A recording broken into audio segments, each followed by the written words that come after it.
Now's the time where people are really going to understand the meaning of the Bible verse. What profits it a man to gain the whole world and lose his soul? Because a lot of these people out here with a lot of money, their souls are empty, baby. Their souls are empty. They wish they could sit down and have a meal with family and friends and people, that really bring a genuine sense of joy to their lives. They thought that finding happiness came in inanimate objects such as cars, jewelry, and clicks. But they're seeing how empty this life actually is, but it's too late. These people sold their souls for these riches, and now they understand that there is no profit in it. What profited a man to gain the whole wide world and lose his soul? They understand now.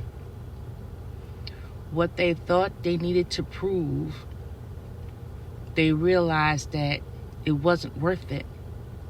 See, their goals started out as innocent and making things better, but it had to be let me prove something to you project instead of a let me show you what God can do type of project. Their lives became about them and not about God. So when their lives changed, their lives changed. So you want to keep your wise, chosen one, focused on the Most High, because you know that this life is not our own. And this whole matrix is all just a dream. Don't wake up on the wrong side, hear me? So these folks are trying to figure out what happened. Because one morning they woke up in their big yacht and they were all alone.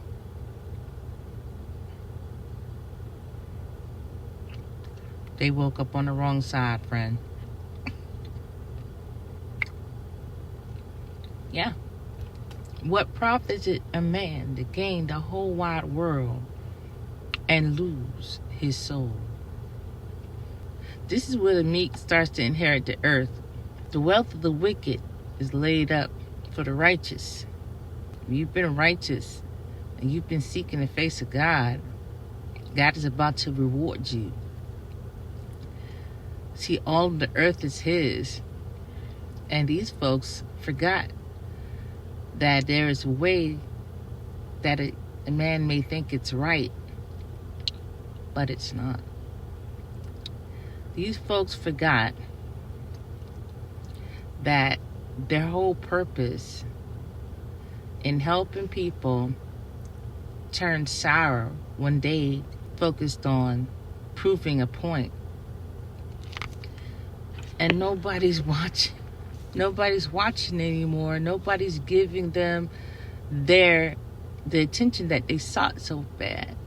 The point that they proved didn't give them the big bang or the big powwow they expected. Now they're stuck in this place of what to do now. The creative pool that got them where they are now has since dried up. Because, see, most of our creativity comes from the Most High. We think we doing it ourselves. You have to have access to that. Just like Solomon asked for wisdom and got wisdom, these people asked for riches. They got riches, but it cost them wisdom. It cost them wisdom, it cost them innovation, it cost them family, and it cost them friends.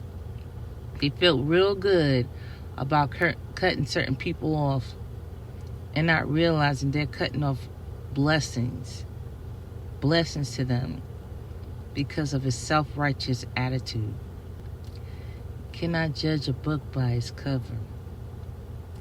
Their souls are lost Their discernment is completely off. They're now puppets.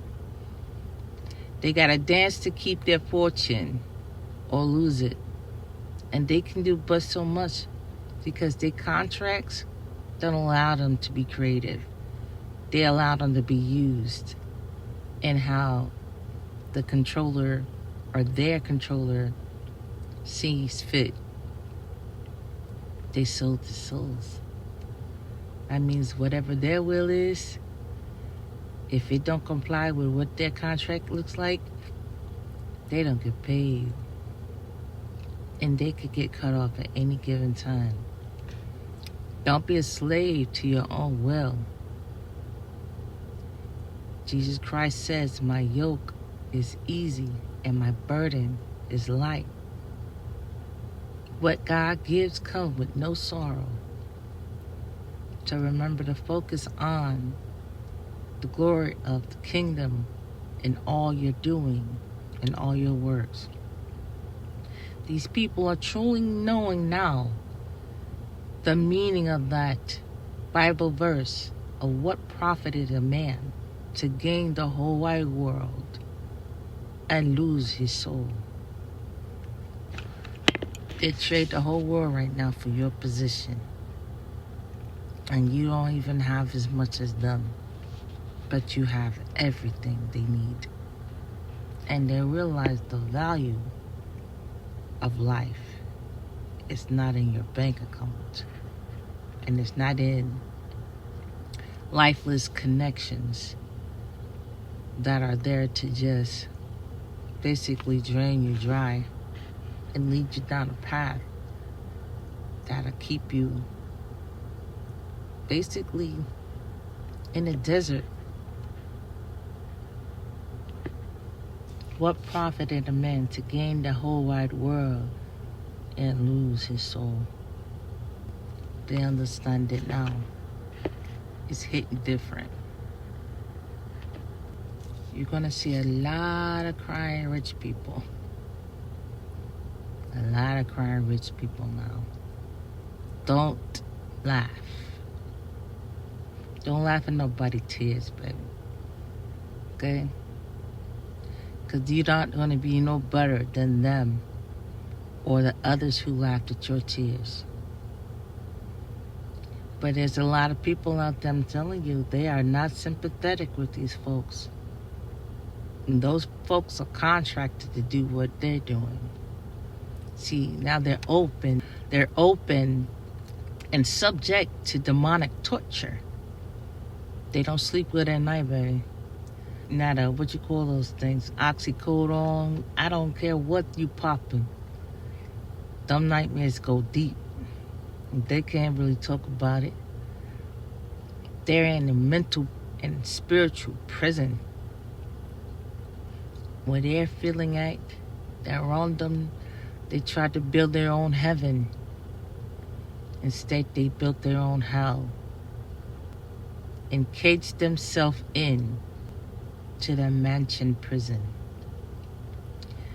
Listen, unfulfillment is an understatement. They have to be wasteful. They have to be wasteful because they're seeking solace. They're seeking that peace that only comes from God. They gotta repent. And that's up to them. In the meanwhile, you pray for these folks, huh? Don't laugh at nobody's sorrow. Pray for these people. Either way, the meek shall inherit the earth. To God be the glory. Be blessed.